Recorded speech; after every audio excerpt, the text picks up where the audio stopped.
What is going on?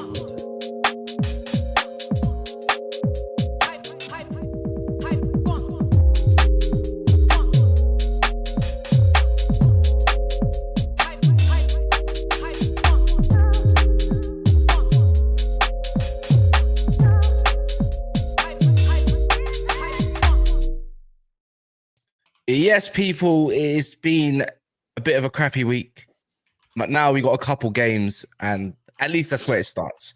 You know, lots of different bit of news. You know, if you're surrounding Tottenham, if you're again, trying to push to sign one of the most talented prospects in Europe, which is absolutely annoying.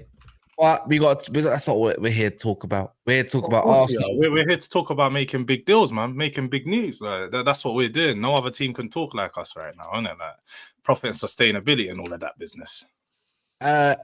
Anyways, we're here to talk about Arsenal getting back to winning ways. They got Crystal Palace, got Man like D. What the hell is this shit? What is that comment, man? That's what I'm thinking. Like, Anyways, what are you going on here? I don't know. It's tying it. And then obviously Liverpool's tough trip to Bournemouth. You know, maybe, Mons got lost in the sauce. He told me he was loading up 10 minutes ago. Like right now it's 22 past. But anyways, look, we're joined by D from Back in the Nest in the description below. We obviously George, who's combing his beard with his Tottenham top on, the one that looks like, I think that's from the 90s, Gascoigne. And then Klinsmann, not Gascoigne, but yeah. it looks nice. Oh, is it? Klinsmann. Yeah, maybe it was past Gascoigne's time. It's just after. I think this is 97 or 95, 96, one of those seasons. And then man, like, it's LB. Everyone knows it's LB by now. Top Man City creator. And he's not just Man City, to be fair. He gets actually involved with other clubs, Unlike some. Man. That's it, man. But yeah, man, what are you lot saying, man? It's been a crappy, you could say it's been a bit of a garbage couple of weeks, isn't it? It's like international break and it's finally coming over. So dead. Dead. No transfers, no football, man. There's literally nothing to talk about. I didn't even know. I thought this was going to be like a little live therapy session today, man. Do you know what I mean? Yeah. Well, it's going to have to be because honestly, I'm not joking. Yeah, like content has to keep running, but at the same time, I just refuse to bang out content. Like just for the sake of it. Like I'd rather actually have a decent debate. If I can't find a decent debate to talk about, like what am I going to keep doing? Like team of the seasons, like so far, and KDB versus. You got to start doing. You got to start doing the old school debates, man. You just got to start talking about back in 010. Start doing some debates about players for real, man. Yeah, you see what I'm saying, and it's just. I believe in quality over quantity personally, and I know you got to still keep relevant and still keep people entertained. YouTube is basically the new TV.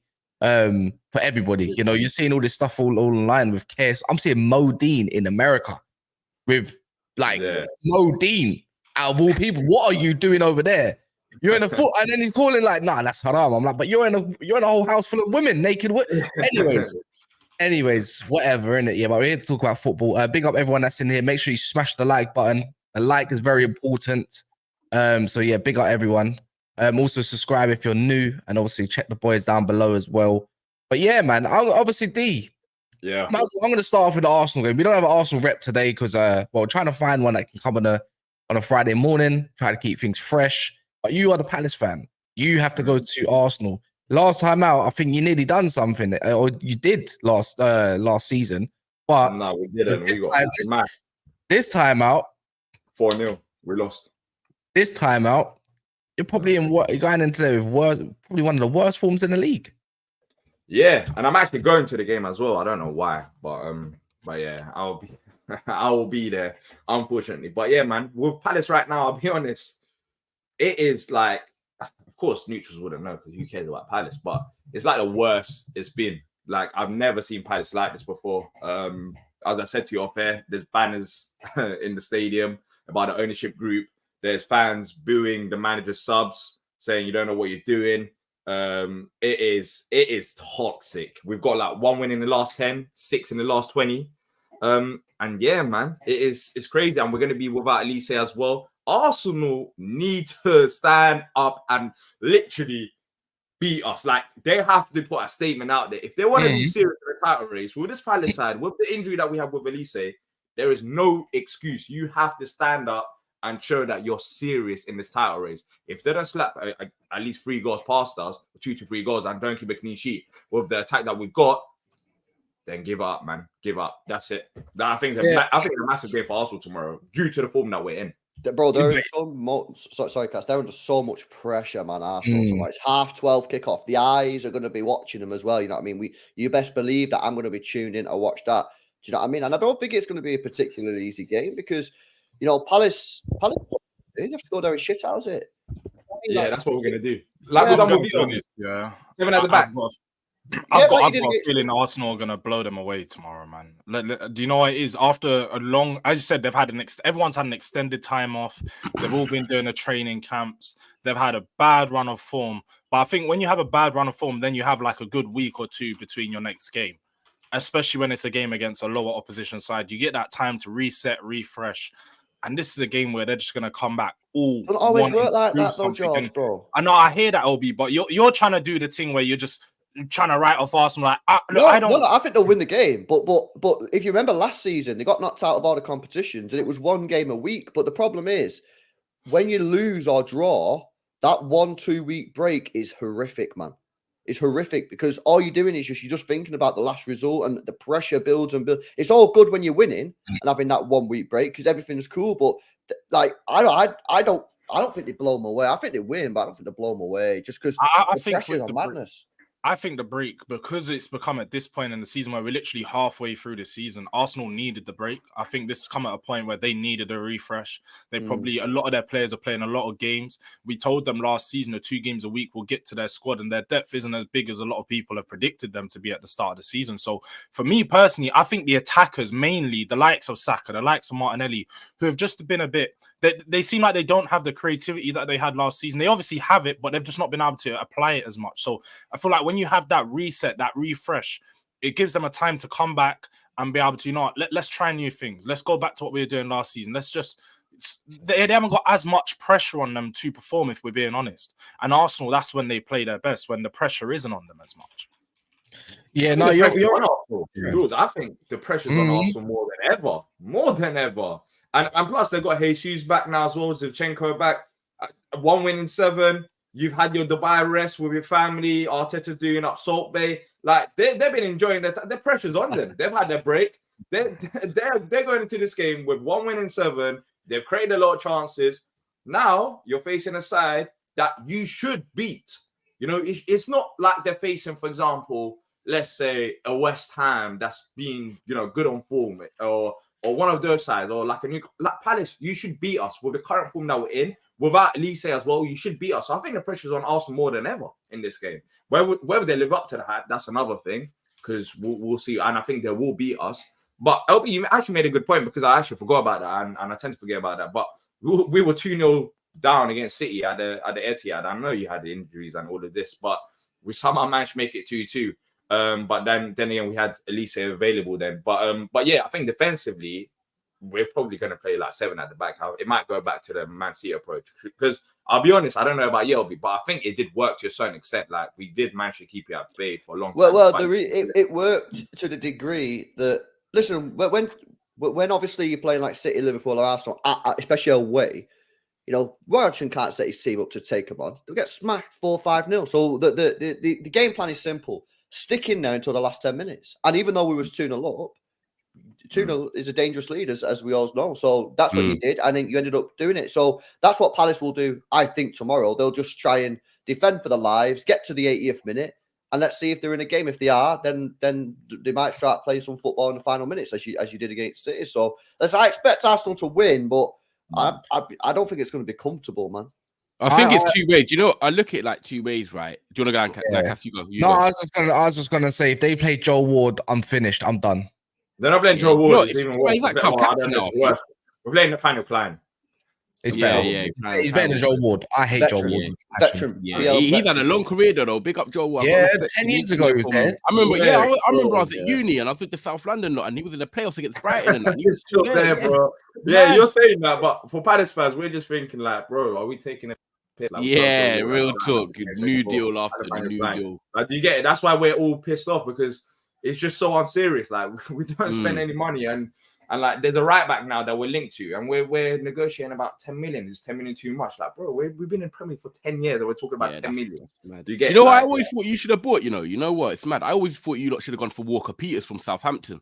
That's who I thought you should have grabbed. Proper suits Palace. We were linked with him. We're linked with him. That type we of flirt, man. We flirt. We never get them. We just flirt. How did no man. one buy that guy, man? How is that guy still balling out in the Championship? I know. He'll definitely be back in the Prem next year, 100%. You know what it is, Ty? Do you not have to ask questions about Premier League scouts? Because for me, he was just like, he's a 30 player. You know what I mean? Like, he's just going to come in and he will just give you solid performances. Like, 100%. And I don't think they would have asked silly money. No, I reckon 20 million they wanted or something like that. That's what I think that's worth it every day of the week. His age, worth every penny, and he's never really injured. He can play left back? Because I remember Southampton. He can left back. So we'll watch his space on this one. But you know what? I want to come to 2 points. One that George made and one that you made, because funny enough, LB, when you lot were going for the treble last year, I remember you lot were playing like every 3 days. And some people were moaning, as in non-City fans, are saying City are playing too many games, like they're going to end up like draining themselves out and so forth. And I remember me and Daps obviously talking about it like off air, like when I was around his house and that. And we were like, why would they feel like that? Because if you're winning, like you said, every single game, you're ready for the next game. The adrenaline of every 3 days, you're thinking, let's keep winning. Let's win that one. Let's win that one. And all of a sudden, you kept winning games. Arsenal's wheels were falling off. You were going far in the FA Cup. You were going far in the Champions League. And momentum was with you. So actually, instead of being drained after every 3 days, Pep was like, right, we're not going to do any proper training. We're just going to do little tactical things. And then we're just going to go into every 3 days playing our football matches. And you were winning. So I agree with you that, when you play your games and you've got a big rhythm going and you're winning, it's cool. But like Arsenal, and you're saying that they haven't won in like, obviously 6 or 7 or whatever, they've got one win in 7 or 6. Because they've had that 2-week gap, it could work for a blessing, like George is saying. It's like, do you know what? They're resetting. Saka's played like 83 games in 85. He's had a little bit of a rest now. Ben White's rested his injury as well. Now they're coming back. Arsenal might have needed that break because, like George was saying, they maybe just have been overplayed and, overworked. But also at the same side, it could be a devil's advocate, because if they come back and don't beat Palace, then they've had that break and then they don't win. It's like 3-4 weeks now without a win. A draw is a loss for Arsenal. A draw is a loss for Arsenal. It's horrific. I agree with Jordan. I also agree with LB. With both, I think both sides are right, and that's why it's down to Arsenal now to put in the work. Okay, this is what I mean. So if Arsenal win, I think that's big for them, because I think then that 2-week period is like, okay. Because who they've got after that is Chelsea and Liverpool. I think that's good for them. But if they lose, bro, it's peak, man. If they not even lose, if they don't win tomorrow, I'd genuinely be worried about their top 4 chances, man. 100%. Genuinely. LB, George, I'll let you come in, but George knows. We was on a stream about a week and a half ago, and I said, look, I'm not even trying to be like belittling Arsenal. I said, as much as they're talking about top title contentions, I said, look, with Spurs level 1 points to them, and Spurs showing actually intent in getting key players back. I said, Arsenal fans, you've got to actually think about top 4. And then the comments got a bit mad, but I said, I'm not reaching here. This is the truth. Isn't it, George? I agree. Like, this is what we were saying. And if Arsenal if Arsenal prove me wrong and they don't win tomorrow, I'll be happy. I'll be over the moon, because I'm gonna sit there laughing at the fact that us in a rebuild in our first season with Ange, with Kane leaving, with all of these factors that are going wrong at Spurs, we managed to stay level on points and on par with this title challenging. Like, we were told how much this Arsenal team was going to push on this season, and they've done nothing along those lines. They spent however much money, 200 odd million, on key players in their first 11. They signed players to play in their first 11, and they've not took them to the next level that we all expected them to see. So don't get me wrong, I'm waiting for Arsenal's downfall. I couldn't wish for anything more than for them to lose tomorrow, but I do think that Arsenal, like, even though they had their blips, we all have. We saw a point when City went 6 games with 1 win or whatever it was, or without a win. Tottenham 5 games without a win. Arsenal just going through their patch, as it seems like everyone else has had a patch this season. The only fit team I think won't go through that patch is Liverpool, because Liverpool they don't tend to drop points against those lower teams. I know early on in the season they dropped a few points here and there, and they were conceding goals and so on. But I feel like Arsenal are just going through their patch, and they're going to pick up form again. Yeah, I agree on that part as well. Like, there's no way. The thing is, it's like, there's no way Saka can get worse in performance. I don't think Martinelli's going to sustain a worse performance. I think this is a blessing in disguise for Arsenal, And I know people say, why you always sympathise with Arsenal? Because like Timber's closest to coming back now. That's an extra body that they could need a different profile. We yet to see what he can do. Apparently I training. think Apparently incorporated in the training. Tomiyasu as well coming back. He was actually doing really well at left back. So Zinchenko also coming. That's another profile. It's just little things like that. And maybe this time around, if we can see that the tactics of whatever's working, not working for Arsenal, I'm pretty sure Arteta can see that as well. You know, that something needs tweaking. And that's the whole point of a 2-week break. I don't think even Parish can even afford for his players to go over to Dubai. It's probably too much. Do you know what I mean? So they're probably over here in the blitzing cold, ready to go. I even saw Luton had a warm weather Dubai camp. There's no way Crystal Palace. Now, when I said near the start of the season, yeah, right, play Martinelli down the middle for the time being, play Trossard, play Saka, play Jesus in the 8. You lot laughed at me. Now, the way this guy's playing and dropped in the midfield, the way Havertz plays. No. The way Havertz plays, yeah, there's no reason to not have him there as a filler for the time being. Actually, you know what's funny? I saw a report, though, that apparently Emil Smith-Rowe is really, really sharp and impressing over in Dubai. There was 2 players. One was Emil Smith-Rowe, and there was another one, but I can't remember his name. Yeah, it was Timber. So it was more Arsenal. It was just Arsenal Twitter accounts doing Arsenal prop, man. But this is like you can fall into hype of things, but then if there's going to be reports about players that you don't really see that are sharp and actually playing really well, you might actually see that there's. How long have most of us said that? Well, how is Emil Smith-Rowe not getting game time? How is he ever meant to prove anything if he doesn't play? But that's the thing that Arsenal fans have complained about continuously with Arteta, that he doesn't give fringe players enough of opportunity to shine. Emil Smith-Rowe's had come on like last 8 minutes, last 10 minutes. Yeah, exactly. He doesn't get the 30-minute cameos, which he was getting 2 seasons ago. And we saw Emil Smith-Rowe shine. I think everyone here can all sit back and rate Emil Smith-Rowe. He's a good player, very tidy technically. I feel like the only problem with him is doesn't know where his perfect position is. He plays all along the front 3 as well as you fit him in midfield, and there's just too much roles for him. He's too versatile for his own good. That's the problem. Yeah, but I'm not gonna believe into the fact that him looking sharp in training, he's gonna come back and he's gonna start banging. Yeah, but you know what the difference is. You need to give him opportunities, man. I get what you mean about versatile, but I don't think he's just been playing enough for him to really show what he can do. I don't think it's the case that he's been playing different positions. I don't know why, because I think he's a baller as well. And there's some.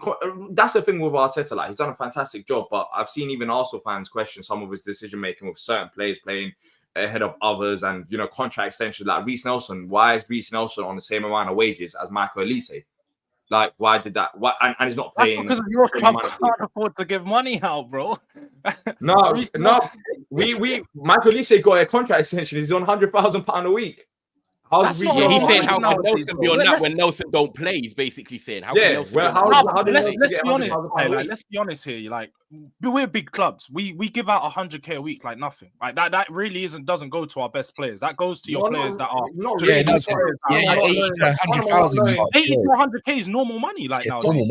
Well, we got a few players on 100k as well. Tottenham is not really known to give out big money like that. Tight, man. Don't call it tight. To be fair, Tottenham got the lowest wage bill actually. So I don't know why Tottenham. Yeah, Tottenham ain't really. That's everything. That's everything that they're doing right now. Is the fact that they can keep their expenditure down and they're still recruiting the ballers. Do you know what I mean? But obviously, there'll be time if they do more. That Jagerson come in. He's on like 50 grand a week. Sick. That's proper deals. That's sick deals. That will leave you proper deal. Yeah. It's about being sensible. Like, Reece Nelson should have been on £100,000 a week. It's not just you have money to spend and splash it elsewhere. Because now Arsenal are questioning, why can't we get striker? Why can't we do this? Why you spent 65 million on Havertz? You're spending this much on certain players. Do you get it? And also don't forget Nesty. They put Nketiah on a big deal as well, and they gave him money. Exactly. So it's ain't big clubs spending big money. It's just big clubs spending stupid money. That's what it is. I like it. It's true. You got money as well, bro. We can talk, but not on the same level. I think you just described Man United there. It all in all. Yeah. Real talk, House. We've done it. Henderson. Look at Dean Henderson. 120 grand a week. Didn't even save a shot. It's crazy. Let me say it. Like, obviously, good morning to everyone. Good morning, Mons. Nice to see you. You're looking fresh. You ain't said a word yet. And shit. Yeah, like, I still see the sleep. You know what I'm saying? Mons. You're right there, mate. I'm great. Yeah, it's husky. Yeah, you fall back to sleep. But what's it called? Guys, wherever you are in the world, big up yourselves. If you're new to Never a Foul, and you've subscribed, let's say within the last month or two, let me know where you're from, because it'll be interesting to see if there's any new countries. They always kind of I don't know where it is, but it's kind of always interesting. But make sure you smash the like button as well. And also check out the boys down below. Kind of shortened it, so whoever's on the panel, obviously their channels will be there, so you can actually find them a lot easier rather than it being hectic. You know, LB road to 20, I believe, and then obviously back of the nest, road to whatever they need to do. 10K, I think, or 20K. But yeah, man, look, I'm Big Six Bands. Don't ever forget about that. That shows a whole vibe. Their team of the season always goes off. It's kind of crazy how, actually is a debate. But yeah, man, look, Bainesy here says, big up, George. Good to see him on. That's like the first positive comment in nearly 18 months of Never How We Run It. That's the first comment that's actually been nice to George. That's crazy. Yeah. But that's my guy, Bainesy, man. Big up, Baines. You already know what it is. That's it. You got Ethiopia. Oh, you actually know him, yeah? Yeah, I know Baines. Oh, see, big up. Yeah. You just had a little supporter or something. Nah, that's my yeah. Mons, what are you saying with the whole Arsenal situation right now? Like, obviously, we discussed it the other day. We don't need to repeat what we need to repeat. But if we're going to go off what Palace are like right now and what Arsenal potentially might do, really and truly, if we're keeping it a buck, really and truly, Arsenal should walk all over Crystal Palace this game. But we've seen some weird things this season. Results are... can't even call them really these days.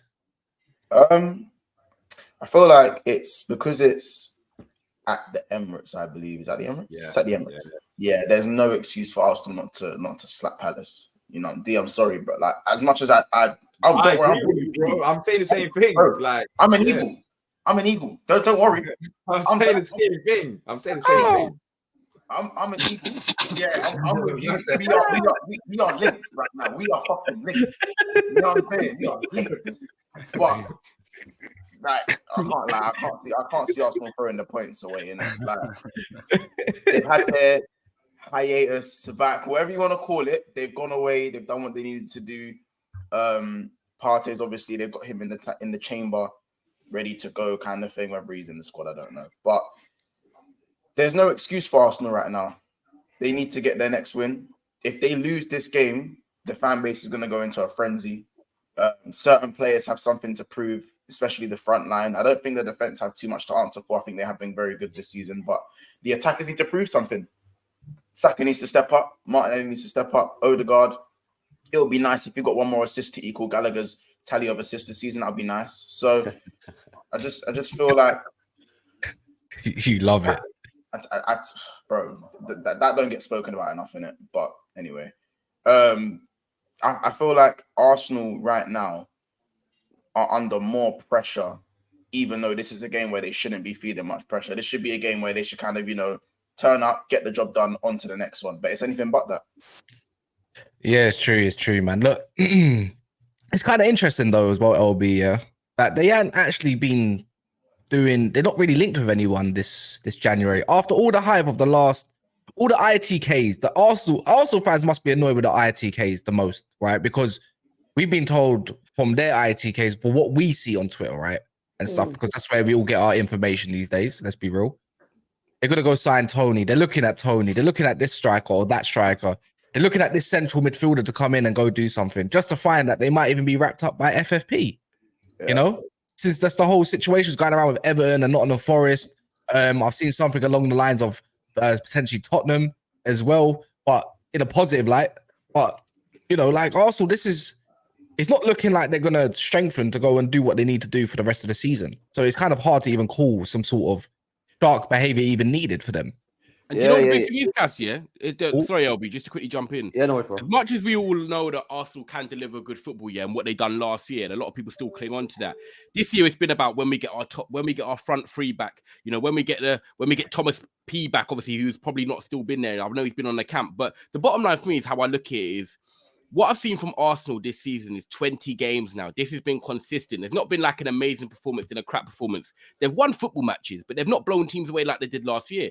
And we could all probably sit here, and the most intriguing thing is they've been in this camp here, like George said as well. They're probably going to come back ready, fresh. It's going to feel like a new start of the season. But can we all sit here confidently and say, yeah, we expect to see Arsenal play amazing football. We expect to see the front three fully clicking. Because of the way they've shown me this season over the 20 games, there's no consistency that I can believe in that. So now I'm letting them come back and I'm like, you know what? I'm going to watch you closely now because you've got your players back. You've had this break. There's no more excuses. I don't know if I can guarantee that they're going to play the football I saw last year or the front three is going to click. I haven't seen it over 20 games. So what confirms to me that I'm going to see it now? I don't know. The thing is, they're creating chances, though. That's the thing with Arsenal. It's not like I don't think they create enough back next year. I don't think they've been creating as much at all this year. No, they're not, but that's Arteta's fault. Last few games, bro. Against Liverpool, I mean, they should have probably beat Liverpool. Let's be real. Like, they should have beat Liverpool. Yeah, the FA Cup game, yeah, I hear that. They're not clinical enough. But then again, I think it goes down to the players because I've said it all along. Like, when you look at Jesus, I think he's not a bad player. I think he's a very good player on and off the ball. But is he going to deliver you the goals? No, it's not. I know Jesus wasn't available in them games, but look at Martinelli and Saka. Did they overachieve last year? Like, you look at Liverpool. Maybe, maybe. You got Salah. And then with City, you got Haaland. You got some, you got reliable goal scorers there. With Arsenal, who's Arsenal's reliable goal scorer? You can't say Saka straight away. Saka hasn't done it enough in the Premier League to prove it. I know he had a fantastic season last year. I know this season is not at the same levels, but Arsenal don't have that killer player yet. Yeah. Maybe that's what's missing, and maybe that's what's exposing Arsenal this year. Because I'll be honest, they've been creating chances, they just can't finish the dinner. And it's a case of maybe, I don't know, maybe they have but they've not created chances all season. They've created a few chances recently, but all season. Yeah, but I'm talking about recent games. I agree, LB. They haven't been on the same level as last year. I think the performances this year have dropped from last year. But in the last few games, when we're looking at the amount of chances, they've been creating chances and they just haven't been able to finish them. That's the most recent thing. But overall, I don't think Arsenal have been as good as last season. You can see it by the performances. And that's down to Arteta changing his tactics. There's a couple of things that Arteta's got horribly wrong. Yeah. One, he's underestimated that teams are going to respect Arsenal more this season because of what they did last year. So teams are going to play more defensive against them, right? All our teams that have won shit know that this is what happens when you win shit. Teams respect you more, they play deeper. So teams are going to play deeper. They're going to make it more difficult for Arsenal to break them down. He's made that worse by changing the style to go to more control FC. I always say last year, every time at Odegaard, Saka, Martinelli got the ball last year, you thought, damn, goals coming. Now it's just like, what they're actually doing. Right, on top of that, so Arteta's got that wrong. His transfer strategy, right, was a complete and utter disaster. A complete and utter disaster. He lost Xhaka, mad underrated player last year. Yeah, I got 14 GNA in the Premier League alone. Declan Rice won't get 14 GNA. Kai Havertz won't get 14 GNA. In fact, I'd probably be willing to make a bet that them two players combined won't get 14 GNA this season. So he's lost goals. Then, like D was saying it and Ty was saying, who's getting the goals? Saka's not a consistent goal scorer yet. Nor's Martinelli and Gabriel Jesus will never be. I can tell you that for facts. Yeah, so I just think that this guy's got his transfer strategy all wrong, man. He's got it all wrong. The fact that he let Xhaka go, and replaced him with Havertz, And listen, I think Havertz has probably been slightly better than I thought he was going to be. But the fact they paid 65 million quid for him, that's the true crime here.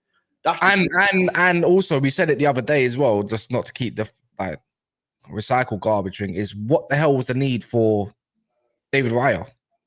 And the triggered 30 million. You guys can't say that. Aaron Ramsdale's been poor and he's playing out. If you guys watched Arsenal last season, and I spoke with a lot of Arsenal fans that weren't happy with his playing out from the back. Okay, all right, cool. But you can never say that Raya would play on Ramsdale. He would attempt that line-breaking pass, similar to what Ederson does through the middle of the pitch, and he fluffs it and he would give it away. You can't So does Raya. Raya was not there of Ramsdale at any point. Raya's distribution far better. It's not far better. You know what it's, George? Yeah? Think of it like this, When you change your goalkeeper, for whichever way, has Raya really moved the needle in improvement of the team? Yes or no? Because right now they're playing from the back for control, but are we saying this team's got any better just because of a goalkeeping situation? They haven't improved as a whole because the whole team, like the problems are up front. Like their attack is like that's where they've took. It's like coming from Kepa Sanchez. The biggest regression from last season is the attack, as you mentioned. Odegaard 15 goals, Martinelli 15 goals. No one's saying it. No one's saying Ramsdale or Raya's levels. I think Ramsdale's a very good goalkeeper, and to be honest, I think overall last season he had a very good season, right? because a lot of people doubted him. And even though he had some flaws, he made some top saves as well. At the same time, yes, he made mistakes, but last time I checked, most goalkeepers are making mistakes this season, bar a couple. Yeah, even your goalkeepers made a couple at the start of the season. At the start of the season. At the start of the season. When? Name the mistake. Because I'm not hearing it. He doesn't need the mistake. Brentford. He never made a mistake. He passed. It was shaky. It was shaky. We never conceded. His aerial ability of deflecting was shaky. He must have conceded. The whole point is he was a bit shaky. But I'm just saying, most goalkeepers, bar a couple, Vicario and obviously, Edison's made a couple of mistakes. Edison's made a couple of mistakes this season. I would say I've seen Alisson make a couple of mistakes this season, but obviously Ramsdale's more prone to it. What I'm trying to say is, if you need, this is the way I looked at Man United. Why are you addressing the goalkeeper situation before addressing the actual situation that's needed at hand, especially when you got FFP restrictions, which was, for me, Arsenal needs to focus on a first-team midfielder. They thought they got that. And they've been crying out for a striker since God knows how long. Even after Jesus, they still wouldn't need a striker. Their team hasn't, though. No, because you know what it was? I think they were so fixated on getting Tony that it's blinded them from actually doing recruitment for what they needed. Because there's no plan B. For me, there's no plan B at Arsenal. The thing is, they always bring, they're joint top when it comes to making subs and guide and score goals. I think it's like 10, right? So clearly Arteta's getting lineups wrong. If your substitutes are scoring 10 goals off the bench, obviously. That's what I'm just trying to say. Is like there was no point getting the goalkeeper situation unless she was going to go get a bad boy goalkeeper. Yeah. That's the point, George. The point isn't that Raya's not a better goalkeeper than Ramsey, if you want to have that opinion. The fact is, he's going to have to be replaced in the next 2 to 3 years if you want to be a serious club. And they've wasted 30 million because now they've had to spend the 30 million, obviously, on him after the loan deal. That's the point. Like Cassie's saying, if you're going to improve on Ramsdale, who I think is a solid goalkeeper, you got to go and get the All Blacks of this world. Yeah, the Alisson level. He's what is he? 30, 31, 30. No, he used it as an example, though. He's saying I hear you guys' point, but let's be honest here. There's only 4 or 5 goalkeepers in the world that are at that top elite level. The rest of them all have mistakes. I'm calling cap on that, bro. I'm calling cap on that. I don't feel like there's that many good goalkeepers. Like people overrate the amount of good goalkeepers that there are in world football. Not every team can have a goalkeeper. And the majority of top teams don't have a top goalkeeper. Let me tell you for free, who moves the needle, a little bit, I think I like that. I think Manyan could but if you want, we talk levels, like remember, we're not talking Arsenal level. Arsenal want to be the elite, before we move on to the Liverpools and stuff, we're talking about the top goalkeepers, and I'm not even saying there's many available these days because there really isn't, right? Vicario's top level scouting from Empoli. That's what you call real scouting. Right. But the thing is, you're in a position where you can allow a goalkeeper to grow. They were obviously the Arsenal fans' mind. They're in a level where they want to be elite and going to win the league.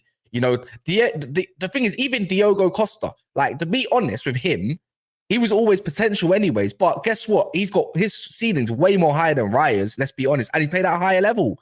Yeah. There's other things. I think Yassine Bounou, the Moroccan goalkeeper, much better than Raya. The thing is here. Go get to Stegen.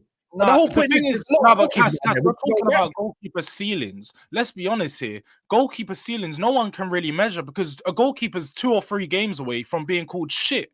That's just how it works. Goalkeepers only need 2 or 3 mistakes before the fan base turns. George, you're making it so much more difficult than it needs to be. Goalkeepers are just different outfield players, and you can't really sit here and say the potential of a goal. Like you can't really average out the potential of a goalkeeper because 2 years ago, people thought Ramsdale was going to be one of the best goalkeepers in the world because he made flashy saves. But he's got one thing he has is age and stuff. I want to wrap up because it's not about David Raya, right? The whole thing is Raya had a back 5 supporting him, and a lot of them were long shots. And that's why his save percentage was so high. Everyone knew he was good. No one's called him terrible, but you need to move the needle if you're going to change a goalkeeper. That's the thing. Did you get what I mean? Like right now, in hindsight, what's the point of bringing in Onana when you ain't even sorted out everything? How can you play at the back when you ain't even got the players anyways? For his strength, it makes no sense. I did want Onana, but I thought I preferred my youngster. Yes, I was. Matt Takeover, the one that went over to over to Leverkusen and is batting it up. I saw enough to say we don't need to spend that money. Go spend on something else. That's it. We all wanted it. Man United love them. We like our youngsters. We like our youngsters. That's the thing. We get probably a bit too clingy towards them, right? But the whole point is, Emi Martinez should have brought him back. Really, in hindsight, he would have moved the needle. They should have got rid of him in the first place. They just chose Leno and got rid of him a year later. It was a mistake. Go bring him back. He just won a World Cup. Go spend that some serious dough. But the whole point is not the point. Is they could have sorted out more options up front. They should have had a right winger. Why get rid of Pepe? I think Reece Nelson's going to think Saka. Oh, my position's going to get taken potentially if I don't keep up. He's not a Mo Salah yet. Salah knows he's got Mane. When you're a top player, you know you're not getting moved. It's simple as that because you proved it.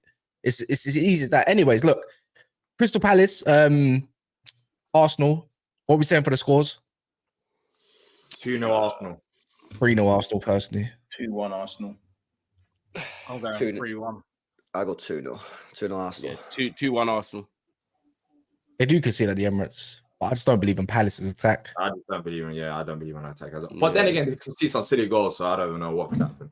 But Yeah. I like to believe in Arsenal defense. They're very good, but from set pieces lately they've been suspect. Set pieces. Is Elise still? What's Yeah, going he's- on? Yeah, he's injured, man. He's like a week away, isn't it? He's like a week away. Yeah, he'll be roughly. back for the Sheffield What about Eze United. and that? Is Eze chilling? Yeah, he's back. Eze's there. So it'll be Eze's Eze, not been good enough recently. Eze and Schlupp probably playing. Yeah. There's And options you- on the bench, where's like France, Corey? like France as well. There's France, but he won't play him. Like he's gonna Corey? play back. Corey. Corey's out for the season, isn't it? Corey's out. Injured. You know what? Yeah, long day. I can't be bothered. Don't even want to think about it. Yeah, man. Moving on. Liverpool. You know, I think this is not an easy one to call. At this point, I think we could talk about Mo Salah being injured. To be fair, I think he's all right from what we saw him walking out the stadium and stuff. So I don't think you need to worry about all that stuff. But if we're talking about the task at hand, let's go off what we've seen from Liverpool. Solanke's waiting, man. Hopefully. It's going to be a good game. Both teams go in with like the highest form in the league, I think, bar Man City as well. So it's going to be a decent game. Last time out, Mo Salah missed a penalty. I think they drew, was it 0-0, 1-1, something like that? Lost. Oh, you lost 1-0. So this is going to be a tough test for Liverpool because you are missing creative players. I don't know if Szoboszlai is back. Not that he's been moving the needle lately anyways, but it's a good option. But we saying once, man, you wasn't confident on this too tough. Last time we spoke about it.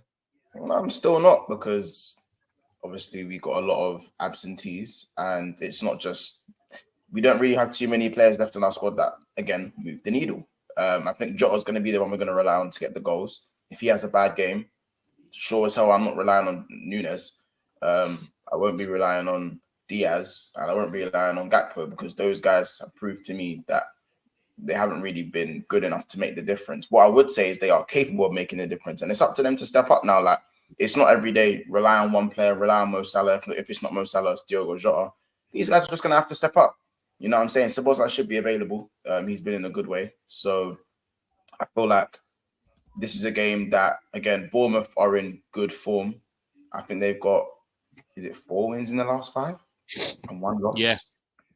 So, again, listen, Bournemouth have shown that they can run with the big boys when it comes to maybe just a one-off game. I think Solanke is going to be one we're going to have to worry about.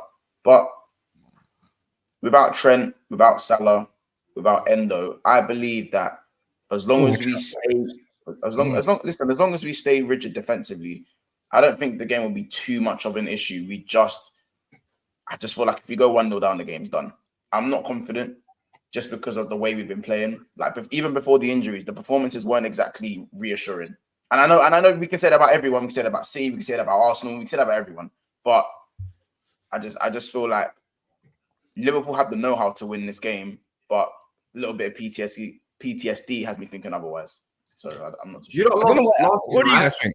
Or did you win? What was it? It was towards the end of last season. You faced Bournemouth at their ground. 1-0, Bournemouth. We lost 1-0. Oh, yeah. And that's for the yeah, he did. He skied it. I remember. I loved it. Oh, yeah. Yeah, what does I think what do this is you tough, guys think, though? I think this is a tough game, honestly. I wouldn't be surprised if one of the teams drops points, Arsenal or Liverpool this weekend, man. And I'm looking at the Liverpool side going, yeah, Salah's out, got injury to obviously Trent and that. And Bournemouth, they'll fancy the chances big time, man. You know what I mean? They'll fancy the chances big time. It's not an easy place to play football. It's small enclosed sort of stadiums, you know what it's like.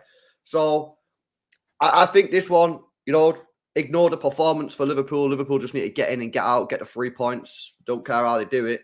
I think they need to just have that mentality now until they get Salah back, basically, and Trent and that. But I think there's a chance here. There's a serious chance that Bournemouth could do something. Look, I'm not mega confident that they're going to do something, but it's one of the most difficult teams to play in the league right now. So it's going to be a test. It's going to be a test, and Liverpool just have to shithouse their way to 3 points, no matter how they do it. It's just the way they got to do it, man. Yeah, sometimes you got to do that. When you look at it at the end of the season, these are the type of wins where you look at it and say, do you know what, that was a good win. They've won 8 out of their last 10. Iraola's actually underrated as a coach. He was actually a good player as well. You know what these players are like. You know, when they're not the biggest names, but he was at Bilbao for years and he played in that sort of centre-back DM role and that. And he's getting his ideas across now. I see the players even doing interviews. You got like Solanke, you got Semenyo and players like that saying, do you know what, the manager's ideas are now coming across to us. Everyone's in sync. And it's a good place to be in because when they go down to Bournemouth on Sunday, they're playing a team that are kind of not looking at it like a free hit, but Bournemouth are like 12th or wherever they are in the league. But they're just like, right, let's go out there, believe in ourselves and go and play. Hey, like, you used to play Bilbao? He used to play for Bilbao, the manager, yeah. Oh, yeah, no, he used to play for Bilbao. Everyone knows. Yeah, that's what I said. So he was a good player. He was managing Vallecano.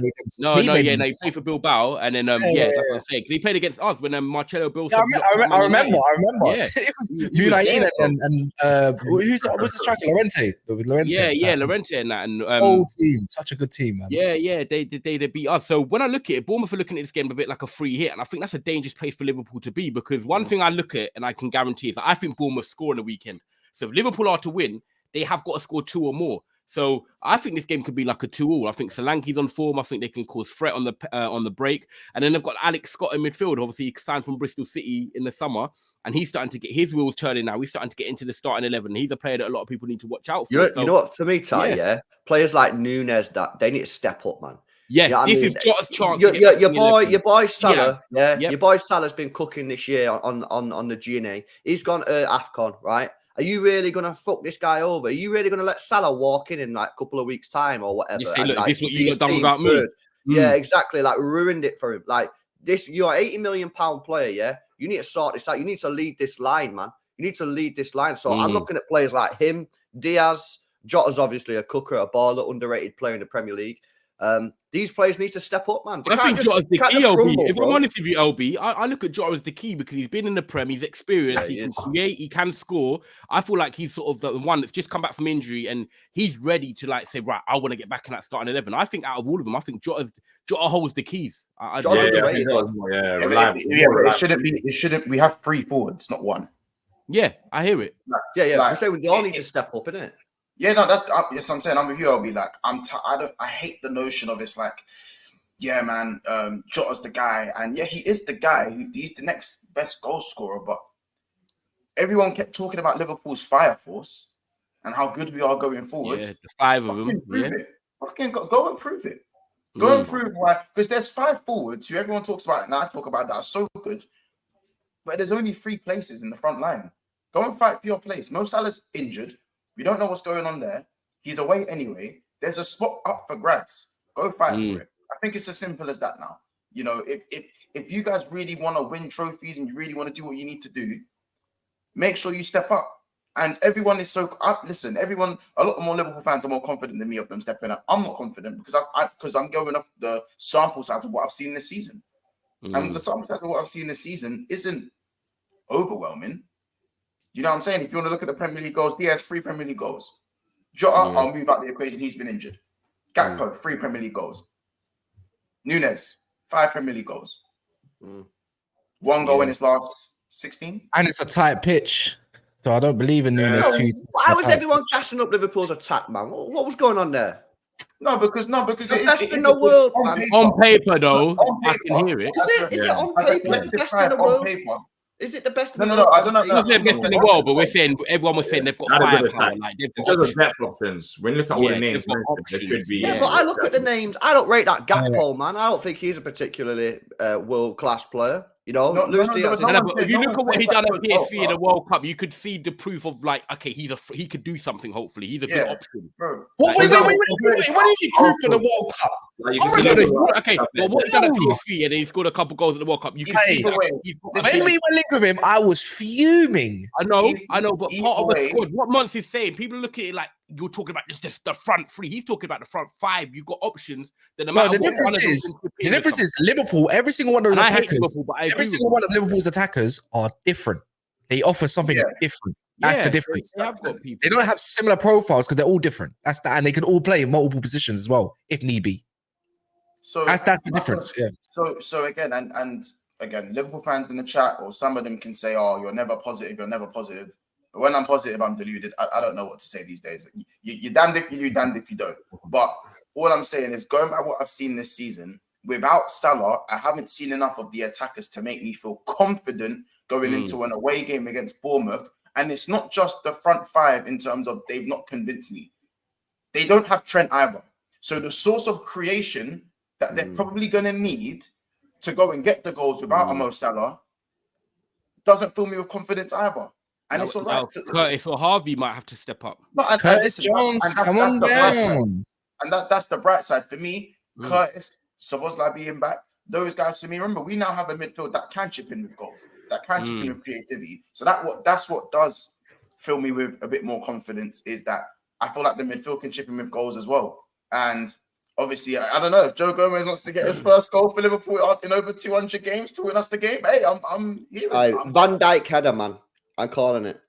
No, Joe Gomez. Joe Gomez. Van Dijk's going to be the one, bro. Header. Let me little plug. Make sure you smash the like button, people, as well. If you haven't done so yet, look, you can see it in the poll just as a reminder. Just yourself as a reminder if you're watching back. You can watch LB play with his chewing gum or whatever. It's up to you. Just make sure you smash the like button. Be back in the nest. If you want to see some Palace content, or you just want to hear basically a miniature AFTV meltdown every week, there you go. All bones and groans. And a big six-pants as well with mods. Yeah. That's the one. Man said go Lanky 2-0. But yeah, I have to agree. Look, I saw that Fulham game. Let's be honest. You can't sit there as a Liverpool fan and say I was confident against Fulham. If it wasn't for my man over on the right-hand side decided not to pass it, the game was done and dusted. Like, pretty much, in my opinion. And the whole 45 minutes, the first half, Liverpool were pony until the substitutes came on, really. This is why a lot of people might say they can't see Liverpool winning, but this is why they might say, but this is why Liverpool got know-how how to win, which is fair statements in both rights, they have done it though, Cass. They have done it. Even Liverpool against us, they've done it. They have pulled out these wins. Do you get it? It's not like that. Why did they do it? Why did they do it against you? Because of the red card or something. Red card. Yeah, but they've delivered. Like Liverpool have still delivered. They have delivered.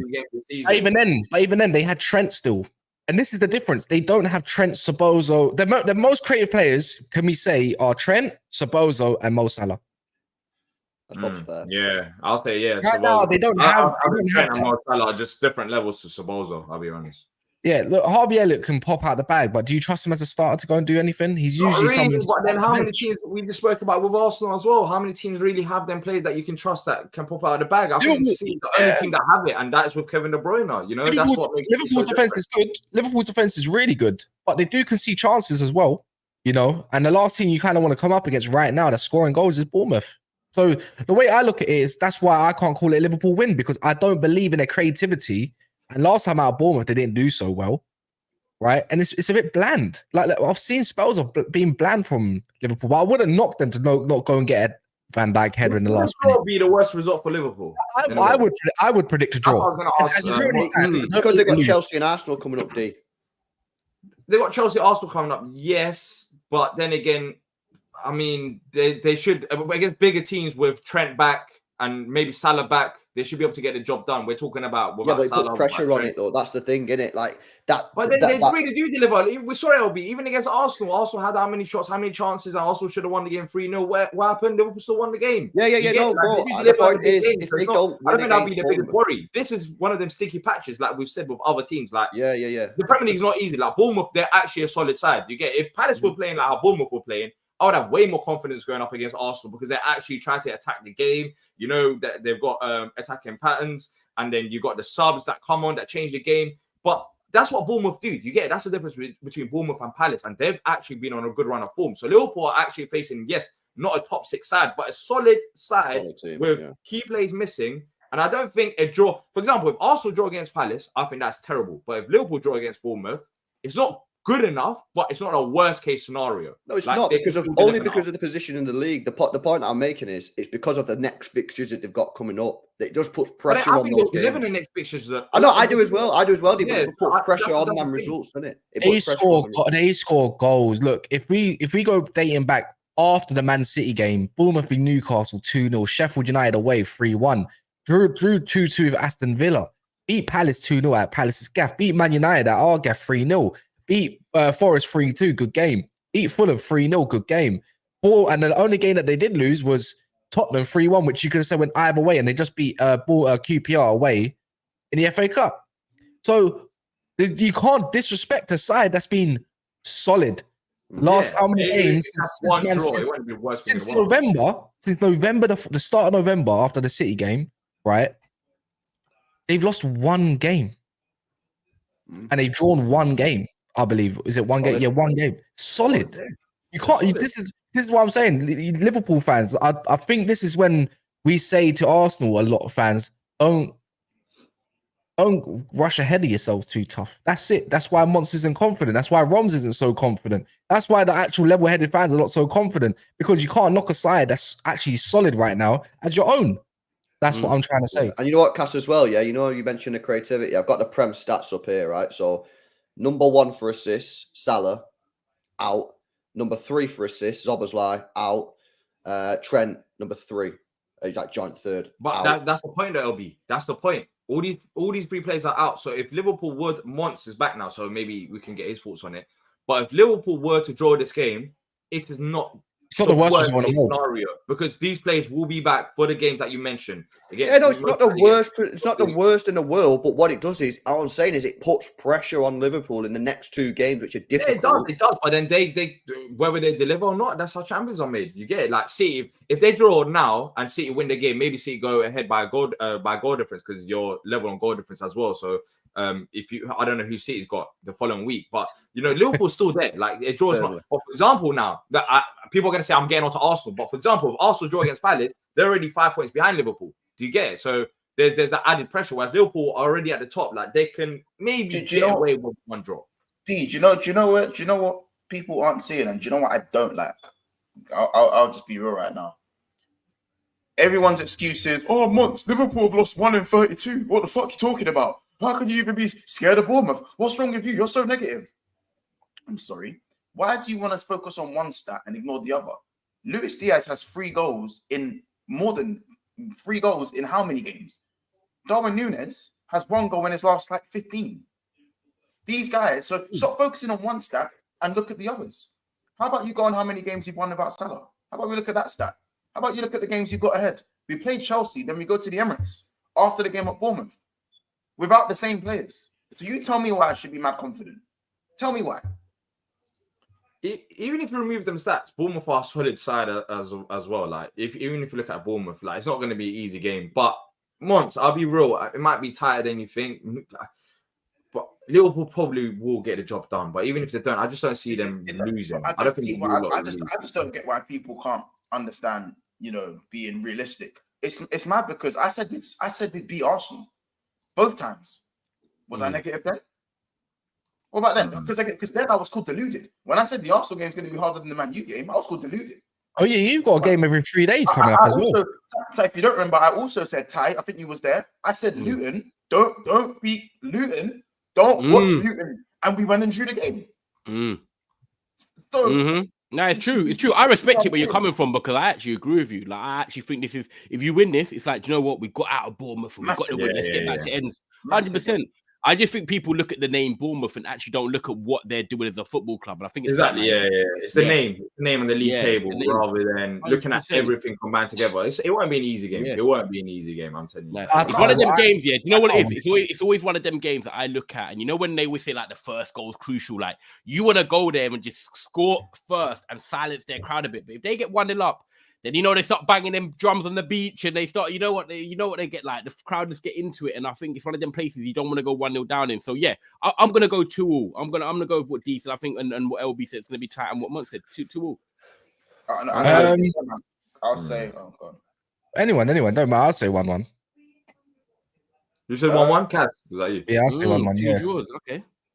I'm gonna go 2-1 Liverpool. No, 2-0 Liverpool. I'm gonna go 2-0 Liverpool. Clean sheet, yeah. After all of that, you got. Because you man, when did you hear me say anything about this? In the chat. And Mons, can I ask you something? Mons, can I ask you something? You got, wait. You man. I think I know why. I think I know why he said clean sheet. Mons, have you got any Liverpool defenders in your FPL? Anyway,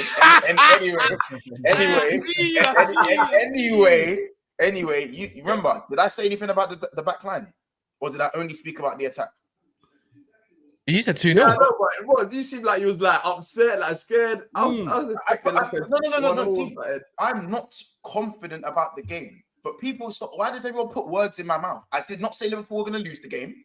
My fear is drawing the game, because when you're going for a title, you can't against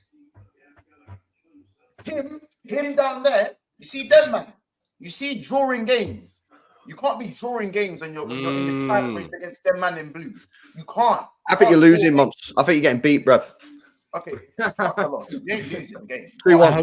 Drawing the game is my fear because the attack hasn't convinced me. I've said nothing about the backline conceding goals. You know what I'm saying? So, again, you look, slow your rolls down. I'm probably going to say 1-0, actually. Nice little 1-0. You know the Tony Pulis? I love a 1-0, I do. I love a 1-0, I do. You know what I'm saying? So that's the one I'm going to go. Anyways, that little laugh he does. But yeah, man, last little part. People don't know, obviously, Tottenham are trying to steal Anthony Nusa. Great times, isn't it?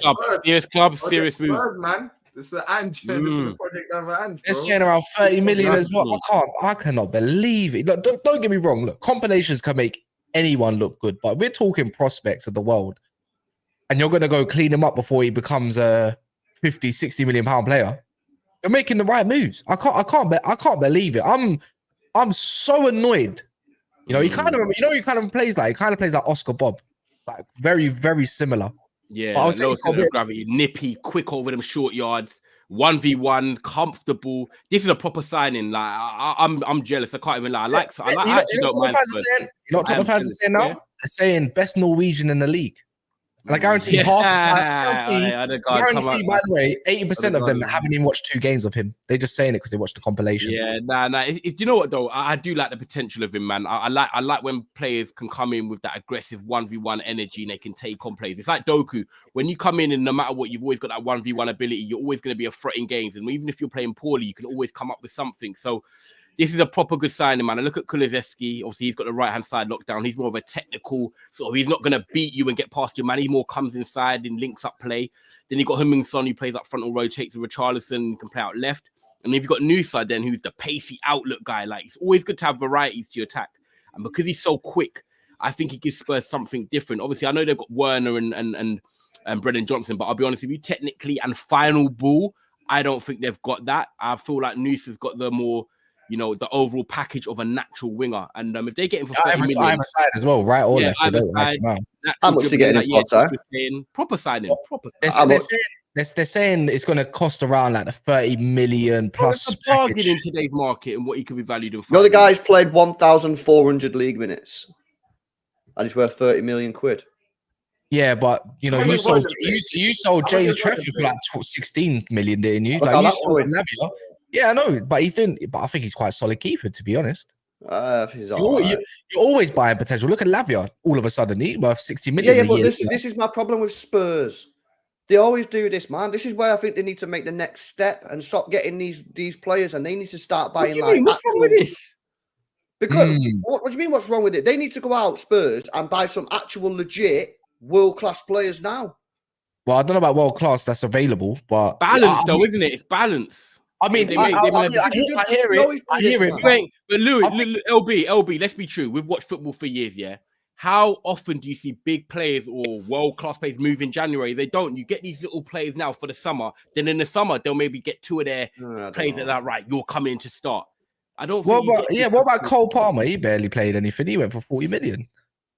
Yeah, but Cole Palmer was a good player. Yeah, but so is Anthony Nusa. He probably played the exact same minutes. They'll see a different team. My point on Spurs is that I think Spurs need to change their strategy on transfers and start getting some footballers in. last time I checked, Adoji was an proven footballer. He was having a good season at Udinese. Last time I checked, not many people knew Porro that he did have a lot under his belt. To be fair, I think they're right now. Their transfers, every single one of them have been hit. So what the recruitment is doing is going in the right direction. Well, my point is, I would like to see Spurs buy some actual ready-made players. If that's a bad thing or controversial, that's what I agree with that. I think they're making this signing not for now, though. I think they're making it for the summer. If that's correct, right now, if you had to go out there and say, you know what I think Spurs should go and get is a box to box. If not, go get a Pedro Neto. Go try get him from Wolves, maybe. And that sort of sign up, like, you know what, I hear it. Like kind of thing, but if they're trying to sign for the future, you always got to make these signings. Because in 6 months, you know it is LB. Yeah? In 6 months to 1 year's time, there's no guarantees, of course, but someone will go and get this guy, and he will get flogged for double the price. Potentially, yeah, potentially. I just think they should be focusing their money and transfers on actual first team players who can come in and instantly make their team better. That's what I think they should do. I believe their deal is they buy him for 30 million, or 35, whatever, and then they load him back. And he stays there for 6 months. He still gets his minutes. He's still playing international level anyways when he gets called up. You know what I mean? And then he comes to Spurs a little bit more ready made because he's got minutes under his belt. I think that's a great deal. If the fee was a bit lower, I would asked about it, but 30 million quid's a lot of money. Like for Spurs, in my opinion, should just be focusing on that. Like, put another 20 and go and get someone who's proven. Go and buy more Madisons, them sort of players. That's what that's my views on it. Well, maybe they might. But yeah, look, we're gonna wrap it up there. Big Six Expanse is gonna go live in the next 5 or so minutes as well at 12:30. So if you are on here, appreciate everybody that has liked the video at this moment of time. I appreciate everyone that has tuned in. It has been dry, but we're soon to have football every 3 days. Reactions, everything's going to come up. A little bit of different content is also going to come up. So watch out for that. Subscribe if you're new. Make sure you check out LB down below. If no one knows who LB is, it's the one with the Man City pillow in the background and the bright blue top on, and then back of the nest.